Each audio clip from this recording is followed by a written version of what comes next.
Hey, deserving listeners, it's just me today. I am going to talk about obsessive compulsive disorder, or OCD. I have received a number of emails from patrons asking me to talk about OCD, including patron April, patron Sam, patron John, and others. I have an email specifically here from patron Leah. She says, there's a lot of misinformation about OCD out there. For example, if I tell someone I have OCD, they usually say, "Oh, I have OCD too," and they completely misunderstand how severe OCD can be. I have seen Facebook groups about, and on these groups, they're making fun of OCD. People will post things saying that OCD is just about lining up pencils in straight lines. As a child, I was so scared of curses and black luck, or bad black luck, or bad, I don't know, it's a regional term there, black luck. As a child, I was so scared of curses and black luck, I would do a sign of the cross on everything. I was afraid that an object would curse me. I would pray to God all day long. I wasn't even able to go into certain shops out of fear I would be cursed.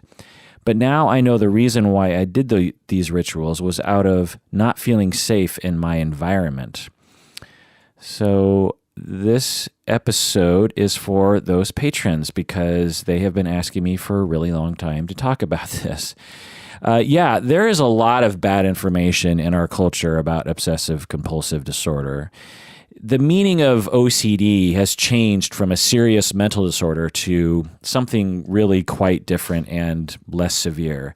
Today, in popular culture, if you say, "Oh, I'm so OCD," it basically means you're meticulous, or you're clean, or you're organized, or you're mildly perfectionistic, or you're sort of absorbed with something. You know, it's like, "Oh, I'm so OCD about my Beatles memorabilia." You know, it's sort of like you're nerdy about something. You're really into something that can be OCD, and it's just like just a true bastardization of the term. And really, our culture has been bastardizing terms left and right. Schizophrenia or schizophrenic in popular culture means that someone is of two minds, right? Or schizophrenic. When people say, "Oh my God, I'm so schizophrenic about that," it means, on one hand, it's like two-faced or of two minds or something, which is not what schizophrenia is in real life. Bipolar in popular culture, I've seen it being used for someone who has like really mild mood swings, you know, but in reality, the person is just occasionally angry and upset. You know, it's just like, "Oh my God, she's so bipolar," when she really is not bipolar. She just has emotions. The term eating disorder sometimes gets thrown around to be applied to people with really minor eating issues. ADHD has come to mean someone who has a mild problem with paying attention to boring things. PTSD has come to mean that you were affected by something. You know, like something happens, and you know, someone will say, "Oh my God, I have PTSD from that meeting today at work." And it's like, no, you don't. You have a reaction, but it's not PTSD. Narcissistic personality disorder. Oh my God, don't even get me started with that one. All you got to do is listen to past episodes of this podcast. That narcissistic personality disorder, since Trump's been president, and I guess even during Obama's presidency, narcissistic personality disorder has been thrown around in popular culture to basically mean that the person diagnosing the person doesn't like the person. So if a journalist doesn't like Trump, they will say, "Oh my God, Trump has narcissistic personality disorder." Now, having said that, the term narcissism isn't a clinical term. You could say, "Oh my God, that person is narcissistic." I mean, that's fine. There's no decided criteria for that statement. But if you start quoting DSM stuff, you really ought to know what you're talking about. And as I've said before, I would say 90% of mental health professionals, maybe even more than that, don't understand what any of the personality disorders are, let alone narcissistic personality disorder. So how in the world would non-clinicians understand what a personality disorder is, let alone narcissistic personality disorder? Anyway, the term delusional has come to mean in popular culture that you just disagree with something. It's like, "Oh my God, that person's so delusional," when you're really just talking about someone that you just don't agree with. with, and the list goes on and on. Our culture loves to adopt and bastardize our mental terms. And really, when popular culture does that, it makes it much more confusing for everyone. But most importantly, it diminishes the experience of people who actually suffer from these disorders, as patron Leah was pointing out. So let me just list off some manifestations of this that I found while looking on the internet. I found one article. Someone said that they are in Washington, D.C. in a metro station, and they saw a large ad for a tech company, and it said, quote, "Obsessive compulsive reorder." So it's sort of like a dictionary entry. So it's like obsessive compulsive reorder, noun, the need to buy expensive IP networking gear again and again. So, I'm sure to you tech people out there, you understand what this is. But essentially, there's, it's a play on words. Instead of obsessive compulsive disorder, it's obsessive compulsive reorder. And this is an advertisement. This is an ad company. This is proposing an advertising campaign to a company who makes some sort of product, and they're like, "Yep, obsessive compulsive reorder." That sounds like a good advertising campaign. There's BuzzFeed articles. BuzzFeed, my God, just like the dumping ground of everything that's ridiculous. If you want to read a BuzzFeed article about, I don't know, why a movie is dumb or something, fine. But when BuzzFeed just has, my impression is that BuzzFeed will publish anything as long as it gets clicks, right? And they do not care at all if it is accurate or represents what they're talking about very well. Anyway, so as evidenced by this, BuzzFeed has two articles where they talk about OCD in this ridiculous way. One article is titled 33 Meticulous Cleaning Tricks for the OCD Person Inside of You. So at first you're like, well, maybe this isn't going to be bad. So again, the title, 33 Meticulous Cleaning Tricks for the OCD Person Inside You. Now, by the end of this talk, which I'm guessing is going to be a couple hours long, I hope you understand how abhorrent this statement is. If you don't yet, it's fine because you probably don't really know what OCD is. But so the article goes on to say, this seems to be the number one organization tip for OCDers. Everything you own should have a place to be put away and should always be put back to that place after use, unquote. So basically, this is a list of tips for organization, but they are framing it as this is something OCD. It's related to, that to have a place, whenever I come home, I always put my keys in the same place, for example. And according to BuzzFeed, that is me expressing obsessive compulsive disorder. Now, again, for some of you, you might be like, well, isn't that sort of obsessive compulsive? And by the time of this talk, I hope you will understand that it is not. I mean, I guess you could say like on a 0.1% in that direction, sort of, but that'd be like saying, when I get bummed out that when you're eating McDonald's fries and you love them so much and you finish your fries and you wish you had more and you're a little bummed out about that. You're just like, oh my God, I wish I had, just a few more fries left in this package, and you get a little bummed out by that. We would not call that major depressive disorder, would we? I hope you understand what I'm saying. We would not call that slight little bummed outness major depressive disorder. And to do so is to diminish the experience of people who actually suffer from something really horrible, like, moderate to severe major depressive disorder. This is the same thing.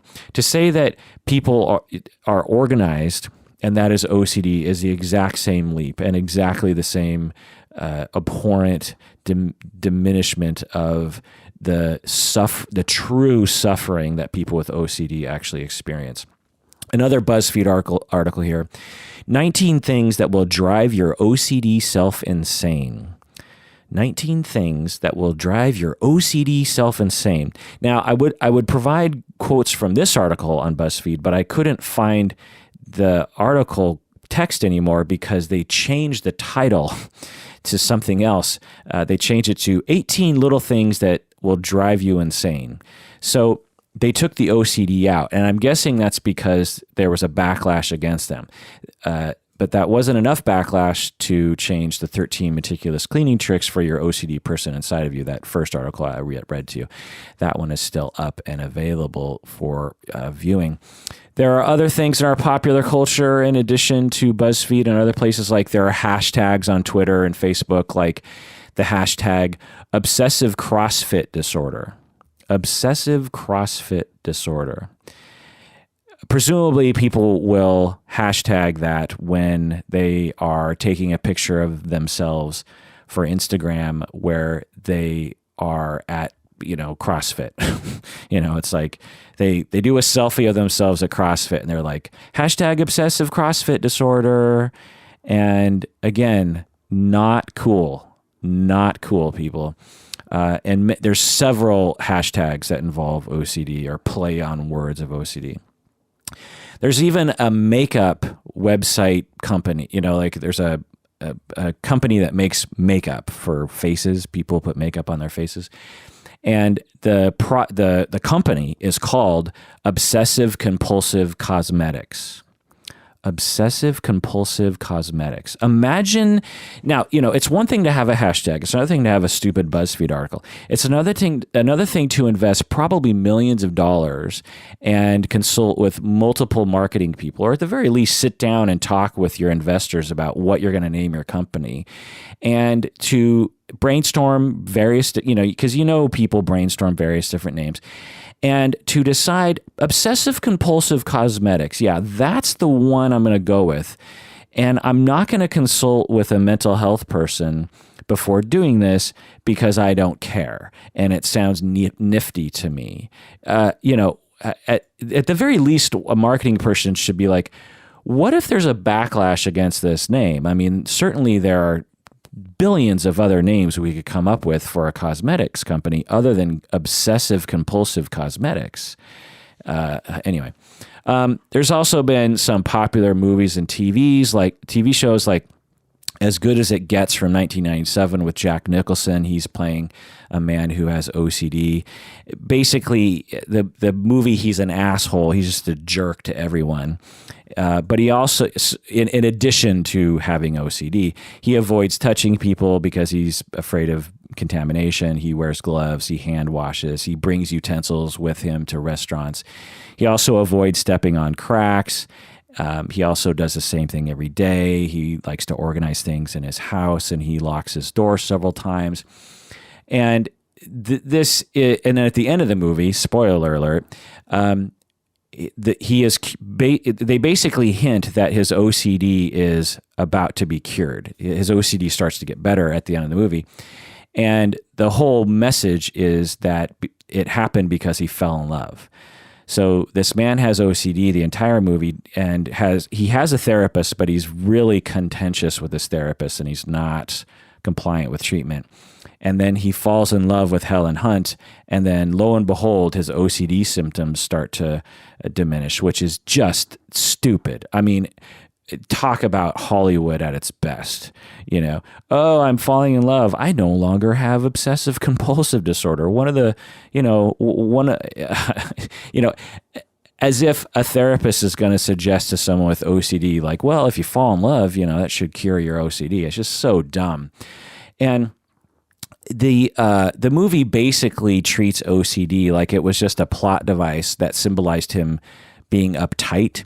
And the movie was basically a story about a man who became less and less uptight and therefore had happiness and was spreading happiness. And they just sort of tacked on OCD, I think, for no reason. I mean, they could have made As Good as It Gets, and it still could have been an excellent movie, excellently written, excellently acted, without any of the OCD in it. I mean, you could just have an uptight, crotchety, older middle-aged man who needs to loosen up, and the movie actually would have worked. I mean, why did you have to make him OCD at the same time? And then why would you connect the OCD to him falling in love? Plus, this movie is like massively sexist. It just has this huge old sexist movie trope. You know, you have this asshole man who expresses all sorts of masculine ideals like aggression, not getting along with other people, not taking any shit, you know, rejecting relationships, being alone, being mean to everyone. And then lo and behold, Helen Hunt comes along and tries to get in and tries to take care of him. And she puts up with this stuff because she can see the good inside of this asshole, you know. And by the way, the actress Helen Hunt, she was probably about 32 when she was filming this movie, while Jack Nicholson was 58 or 59. So Jack Nicholson was literally almost twice Helen Hunt's age. And now I've made a whole episode of like a 2-3 hour episode about how age difference in relationships is massively stigmatized in our culture and should not be stigmatized. Everything's fine. A 30-year-old can date a 60-year-old. There's nothing wrong with that empirically. It's just a cultural taboo. At the same time, when you just see movie and movie after movie after TV show after TV show where you have a romantic couple and the man is twice the age of the woman, and it's never the reverse, other than one of my favorite movies of all time, Harold and Maude, in which the woman is probably 4 times the age of the boy. But that is a rare situation, and it's basically the whole premise of the movie is just how ridiculous that pairing is. But anyway, so this movie in '97. If this is 20 years ago, if this movie came out today, I'm positive it would have been laughed off the screen in the media because of just what a sexist trope this entire thing is. It's just funny how far we've come, I think, in some ways in our society. Okay, another movie here. Oh, and by the way, Helen Hunt and Jack Nicholson both won Oscars for their roles in this movie. Matchstick Men in 2003 with Nicolas Cage. He's a con man who has OCD. He has several OCD symptoms. This movie actually is a much more accurate representation of OCD. You really get. It's been a while since I've seen this movie, but I remember really getting a sense of how debilitating OCD is and how pervasive it is and how it's really just not funny or fun or anything. I think there's a few jokes about OCD in the movie, but I think for the most part it's treated responsibly. The TV show Monk, of course, which was a TV show throughout the aughts. Monk is a private investigator, I believe, and he has OCD. He counts a lot of things. He's also phobic about germs. And basically, now I know lots of people who love this TV show. They love Shaloub. They loved the tone of it. They loved the sort of episodic nature of it. They love the fact that it tried to represent a mental disorder. But really, this show is a terrible, it's sort of. Shall we say, representation of OCD. It turns a very serious mental condition into basically a joke. Now, some people will say, well, he was suffering and he would go to therapy and he would talk about he would be suffering. But really, I've seen a number of Monk episodes, and basically the tone of the representation of his OCD is that, oh, isn't it so funny how he hates germs so much? And basically, I think the TV show was trying to represent an exaggerated version of all of us. None of us really like germs. Very few of us are just like, yay, germs. And so I think it sort of gave us an excuse to laugh at ourselves in a certain way. It also portrays therapy at times kind of badly and medication not so well. It's like the writers, they had a very simplistic, sort of very layperson understanding of OCD, and they thought they were making something that was accurate when in reality they just were not. And then, of course, The Aviator, the movie about Howard, what's his name? Howard Hughes, and with Leonardo DiCaprio playing Howard Hughes. They show Howard Hughes as being perfectionistic. They show him descending into his OCD as symptoms get worse and worse and worse. That's very accurate. They show him eventually at the worst of his, at the height of his symptoms during the span of time that the movie portrays. He ends up creating a safe room for himself where he never leaves the room and no one ever comes in. And there's very strict rules about how things enter the room, and he retains all of his urine, and he grows his fingernails long and his hair really long. And then later he gets a little better, but then he has this compulsion to say a particular phrase over and over again. This is an extremely realistic portrayal of OCD. And you really get the sense from The Aviator just how horrible OCD can be, particularly when you consider that as soon as the movie ends, Howard Hughes lived the next several decades of his life in a safe room at, I think, like at the top of a hotel. Was it in Las Vegas or New York? I can't remember. But anyway, so we'll say As Good as It Gets is a big thumbs down. Matchstick Men is a kind of a thumbs up. Monk is mostly a thumbs down, and The Aviator is mostly a thumbs up. Okay. So what about celebrities? Now, again, I'm going to get into the nitty gritty of OCD, but I just want to really drive home why our society is so weird and evidence as to why our society is so weird about the label of OCD. There are many, if you type in OCD on Google, the most frequent thing that I got were articles about celebrities who were claiming that they had OCD.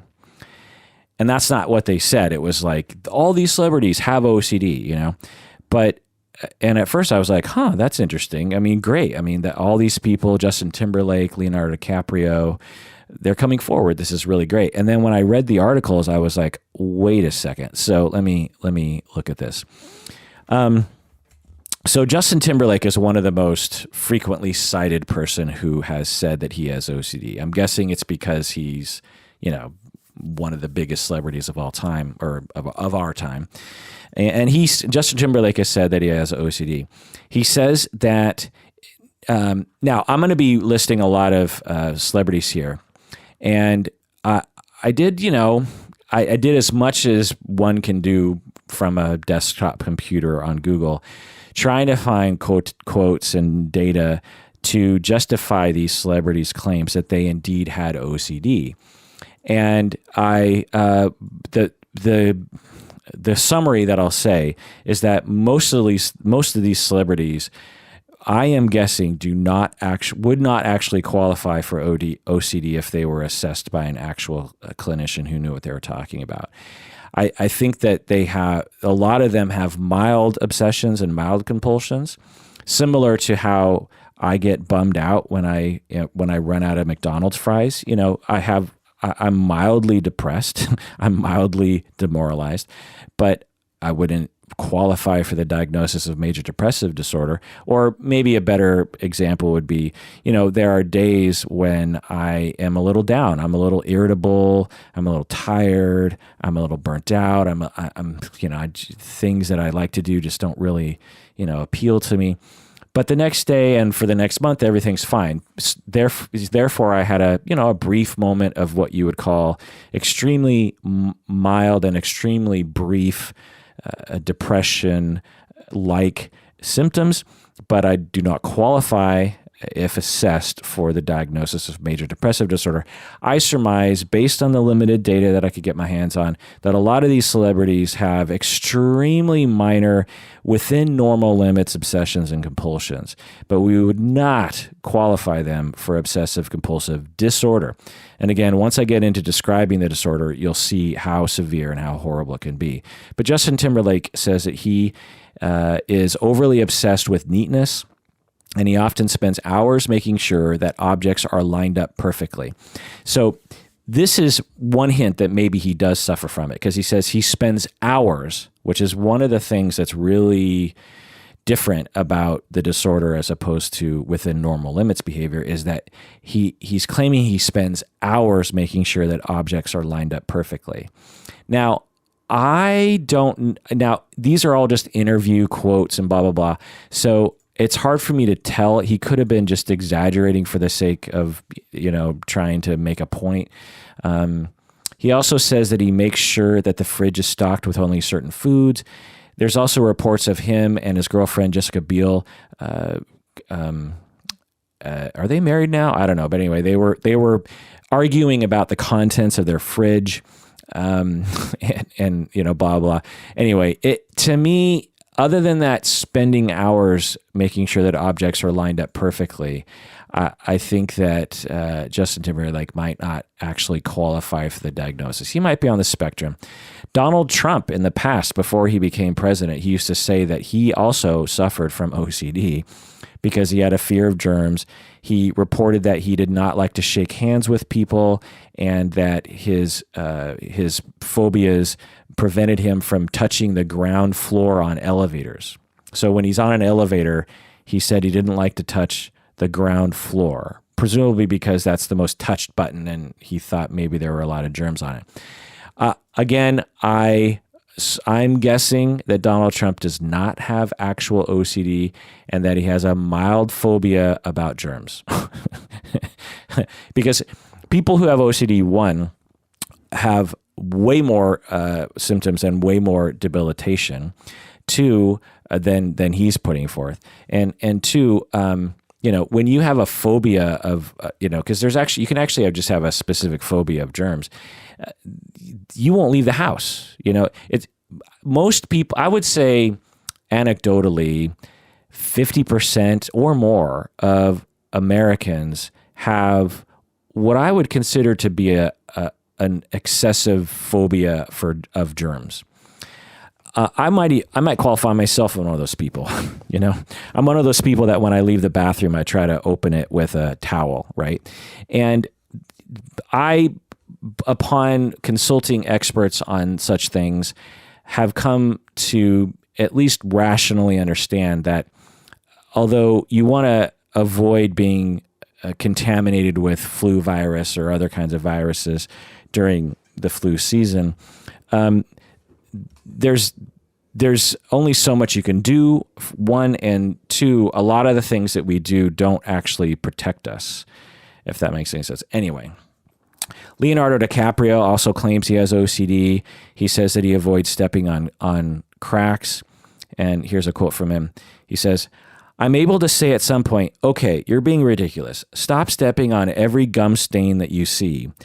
You don't need to do that. You don't need to walk 20 feet back and put your foot on that thing. Nothing bad is going to happen," unquote. So apparently he has this minor compulsion to step on gum stains on the sidewalk, which, yeah, you're definitely on the spectrum, but would you actually qualify for OCD? Is it now? Here's another thing that I wish society would do. Instead of saying OCD, I wish they would just say, I have a compulsion. So if you said I have a compulsion, that is fine. That statement that statement lacks criteria, and it lacks a threshold. You can say I have a compulsion to step on gum stains on the sidewalk, and I would not have a problem with that. You're not. In my view, you're not really diminishing OCD because you're not mentioning it. It'd sort of be like saying, when I run out of fries, I get a little depressed. Okay, I'm not saying when I run out of fries, I have major depressive disorder, right? It's a very different thing. So I wish all these celebrities would just say, I don't know if I have OCD, but I think I have a minor compulsion. Megan Fox also claims that she has OCD. She says that she doesn't like germs, and she doesn't like to use public toilets without covers. And she won't use restaurant silverware when she eats out. So the first bit of like not using a public toilet without covers, I would say that, I don't know, 98% of women don't like sitting on public toilets without covers. and many men, obviously.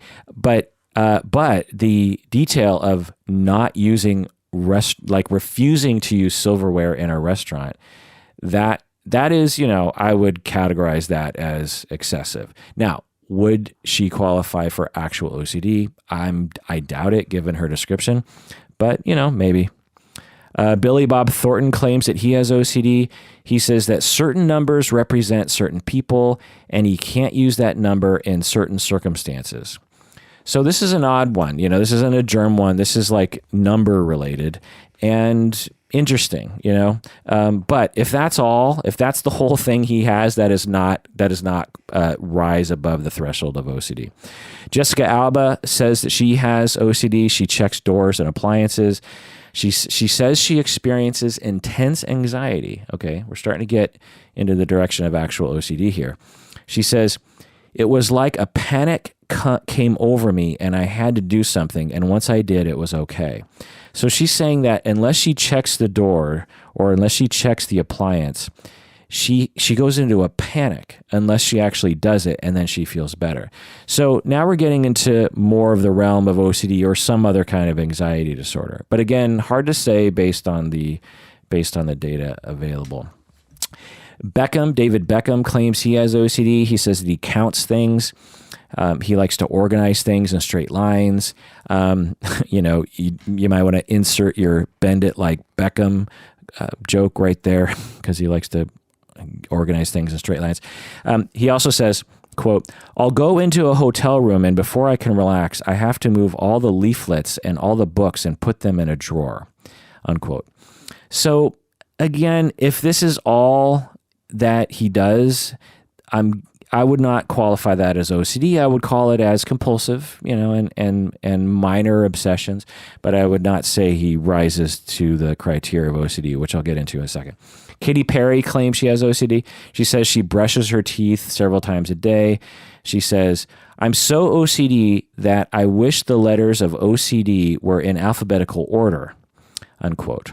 So again, if that's it, that's not likely OCD level obsessions and compulsions, but hard to say. Maybe they're not including some things. Charlize Theron says she has OCD.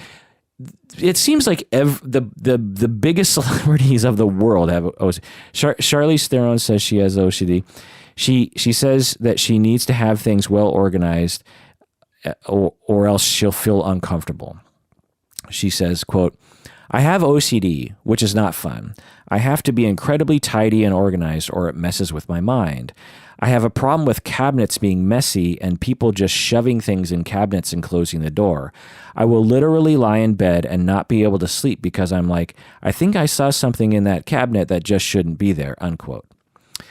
So this is heading in the direction of possible actual OCD. To lie in bed and not be able to fall asleep because you need to, and then you have to actually get up out of the bed, go to the kitchen and organize something that's in the cabinet to make it feel right, is definitely in the direction of OCD. So with Charlize Theron, I'm like, okay, maybe. But again, the level of distress would really have to rise to the level of actual OCD, because it's one thing to prefer order. It's a whole other thing to have your life completely ruined by the fact that you cannot do anything else until everything is orderly in a very odd way. And that's the thing I really want to get across, which I'll get into later, which is that OCD is not just a normal preference for orderliness or a normal preference for a lack of germs in your life.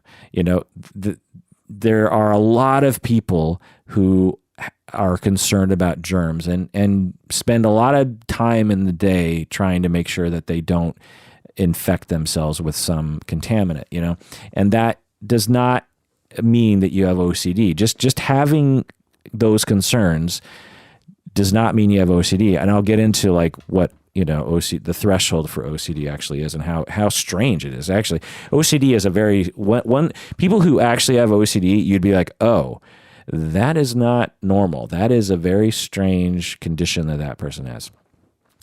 John Green from the internet, from Vlogbrothers and Crash Course on YouTube, and he also wrote The Fault of Our Stars. He's the guy who wrote that. He claims to have OCD. He says that he randomly worries about his food being poisoned. And he can only think about that one thought for hours or even for days. And he says he spends hours thinking about poison, and he spends hours checking to see if his food is poisoned. So this is legit OCD. Okay, so you see the difference. I hope you see the difference right away between what John Green is describing and what Katy Perry is describing. You know, Katy Perry is saying that she brushes her teeth 4 to 6 times a day. 4 to 6 times. I brush my teeth 4 to 6 times a day because I actually just, I don't like the feeling of food in my teeth. I have a lot of gaps in my teeth, and basically whenever I eat, I have a ton of food stuck in between my teeth, which is just gross. You know what I mean? There's nothing grosser than, you know, like a couple hours later, like a random piece of carrot falls out, but from between your teeth, you know? So I like to floss when possible, or at least sort of, you know, get that stuff out of those big gaps. And then sometimes I like to brush my teeth if I'm at home. So there's that, right? Which is, you could say is sort of compulsive, but then you have John Green, who says that he will spend hours worrying about whether or not his food is poisoned, and he will spend hours in activities checking to make sure that his food is not poisoned and trying to make sure that no one can put poison in his food. So I hope you understand that is OCD. You know, wanting your clothes to be tidy in your drawers is not necessarily OCD. Spending 8 hours in your house with one thought just completely dominating your mind, saying, I think someone has poisoned your food. You know, like, I'm just guessing about total speculation about what John Green goes through. But like, John Green cannot grow his own food, right? So he has to buy food from the store, right? Well, so he goes to the store, and he probably looks at the packaging to see what's the likelihood that someone could poison that, right? Because, you know, it happens. People have, you know, there's that big Tylenol thing in the 80s or 90s or whatever. You know, there are people who will maliciously go to grocery stores and actually poison food. It is extremely rare. I mean, we're talking like off the charts, you know, lack of probability. But, you know, it's possible. And so he probably goes to the grocery store, and he probably looks at the packaging, and he probably inspects it for its integrity and for whether or not it would be a likely source for someone to nefariously poison. Then he puts it in his cart and he buys it, he brings it home, and then before he eats it, he's like, oh my God, what if I, you know, didn't see something? Or what if someone broke into my house and poisoned it? What if someone poisoned it at the manufacturing plant and they packaged it up all neat and tidy, but it's still poisoned? What if, this is OCD. It is not rational. It is debilitating. It is dominating of your brain. It will not go away, and it's terrifying. It's not, I would like my cabinets to be orderly. That is not OCD.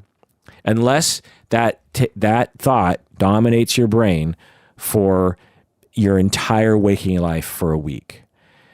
So again, other people, Howie Mandel, in addition to John Green, has legit OCD. He's actually perhaps the most famous legit spokesperson for OCD. He has an extreme aversion to germs, and he hand washes a lot. And for example, in his, he always has a makeup person when he goes on show. And so every time he has makeup put on him, the makeup artist has to buy new makeup, because if he uses used makeup, he is worried about contamination. He also says that he shaves his head mostly because it's a clean thing, and so there's less likelihood of germs getting stuck in his hair if he doesn't have any hair. He fist bumps. He uses rubber gloves a lot. That's why his act in the 80s, he had all those rubber gloves that he'd put on his head and blow up, right? Well, that was that whole thing. He has legit OCD. I will say that he has mild OCD, or at least, manageable OCD, because he can exist in the world. His life is, from what I understand, not greatly impacted. When you look at Howard Hughes in The Aviator, you see what OCD can actually do to people. It will make someone so terrified and so dysfunctional that they can't leave their house or even their room ever. They can't work, they can't socialize, they can't do anything. Other celebrities, Lena Dunham has claimed she has OCD, but I couldn't find any data. Fiona Apple, she says, at its worst, I was compelled to leave my house at 3 o'clock in the morning and go out in the alley because I just knew that the paper towel roll I threw in the recycling bin was uncomfortable, like it was lying the wrong way, unquote. So this one, again, as with Charlize Theron, or probably worse than Charlize Theron, sounds a little bit more legit. Now, again, I don't have the data for Fiona Apple, so I can't really tell. But listen, just imagine you're lying in bed, it's 3 o'clock in the morning, and you just have this intrusive thought that the paper towel roll that you threw away in the garbage that's in the alleyway now in the garbage can is not sitting right. And it's this uncontrollable itch. You're just like, it's out there in the garbage can and it's not sitting right. So you understand that is a ridiculous notion, right? It's completely irrational. How in the world would a paper towel roll be sitting right? With Charlize Theron, there's some logic to it because your cabinets, the more organized they are, the easier it is to use them, right? And the cleaner they're going to be and blah, blah, blah. But a paper towel roll in the garbage can, and Fiona Apple's a smart woman, she knows that's ridiculous, but that uncontrollable urge and itch to go out into the alleyway and actually open the garbage can and find that towel roll and actually make sure that it's sitting right so that you can actually sleep at night, that's definitely in the direction of OCD. And there are many, many other celebrities that I won't mention. And after going over this list, it's like, no wonder we have a fucked up idea of what OCD is, because all these celebrities are talking about it like it's just no big deal, None of them, most of these, like Justin Timberlake and these others, maybe they are talking about it in more detail, but it's definitely not in the media. That all, there's like many articles, like, 10 celebrities who have OCD. And the symptoms that they lay out are extremely minor.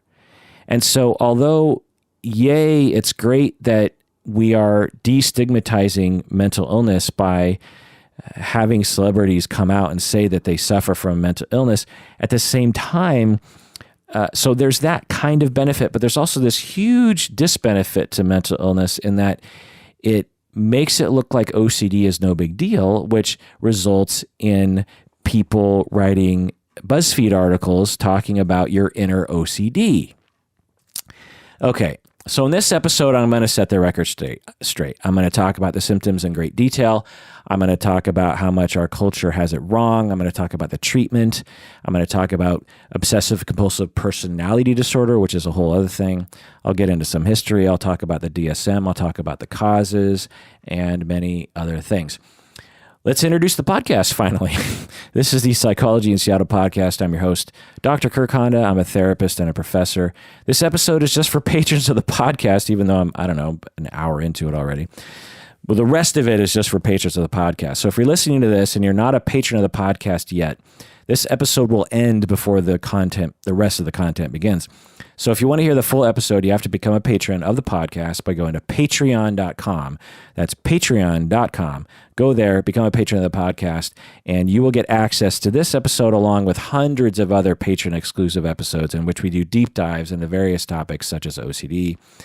And when you become a patron, you also don't have to listen to the vast majority of commercials that you're subjected to. And also remember that a portion of your monthly pledge goes towards various charities that we support, including Pet Finder. We just gave a $2,000 check to Pet Finder as a result of patrons patronizing this podcast. So non-patrons, I'll see you later.